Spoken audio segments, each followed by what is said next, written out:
everyone, it's Belinda Kirkpatrick here. I'm a naturopath and a nutritionist, and I've been in clinical practice for over 17 years. If you'd like more info about me or would like to follow me, you can check me out on Instagram at BK Naturopathy. Now today I'm going to be chatting to you about a topic that I see fairly commonly in my clinic, and it's unfortunately that topic of bloating and constipation. Now, bloating and constipation are digestive issues that are really common, but shouldn't really be happening when our digestive system is functioning optimally.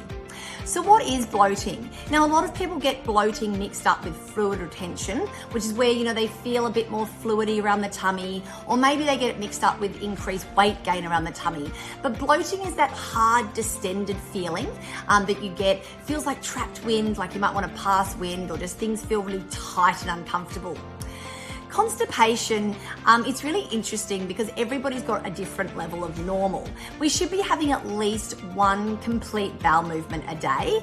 And if this isn't happening for you, you may be suffering from constipation. Another sign of constipation might be that you've got small, incomplete, or hard to pass bowel movements. And again, what we're looking for is, 1+ per day, easy to go, easy to wipe, complete feeling bowel movements. You want to really be able to eat and forget about it, not be feeling bloated and difficulties with digestion, which are common but not normal. So constipation and bloating can be caused by things like irregular and sluggish bowel movements. It can be too much fiber. It can be too little fiber. It can even be stress, food intolerances, poor gut health, antibiotic use, dehydration. Sometimes it's overeating. Sometimes it can even be from fasting, as well as digestive issues like celiac disease or even irritable bowel syndrome. So foods to increase and decrease, I guess, with bloating, people are really confused as to what they should eat and shouldn't eat. Now, unfortunately, there really isn't one size fits all approach. Some people might have problems with, say, gluten or dairy. Some people might be having problems with nuts and seeds. Other people might be having problems with the FODMAPs food, and this FODMAPs diet is quite a common diet to reduce bloating, which is taking out a lot of the gas-producing foods. One of the things that ironically I see in my clinic causing bloating a lot is people who are having too much fiber. So, can you be too healthy? That's the question. So if you're eating healthy foods, lots of raw foods and rocket and, spinach and apples and nuts and seeds and raw vegetables, and your digestive system's working well, amazing, that's great for you.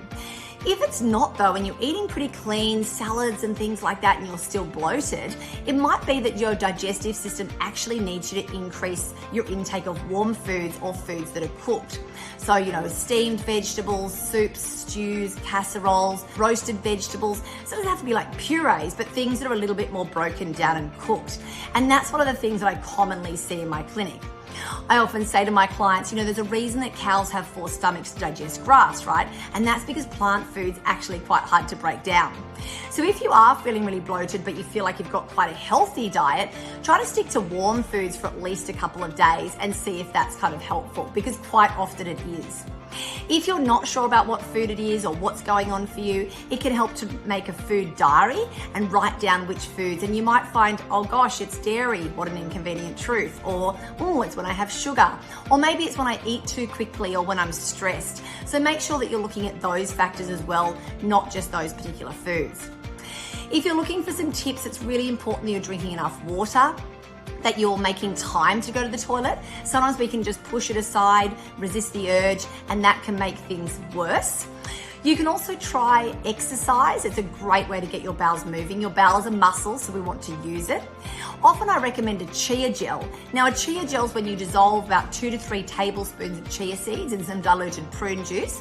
Stir it, leave it for 10 minutes and drink it before bed like a gel. And often that'll work its way through your digestive system and really help to kind of like round out your bowels a bit more.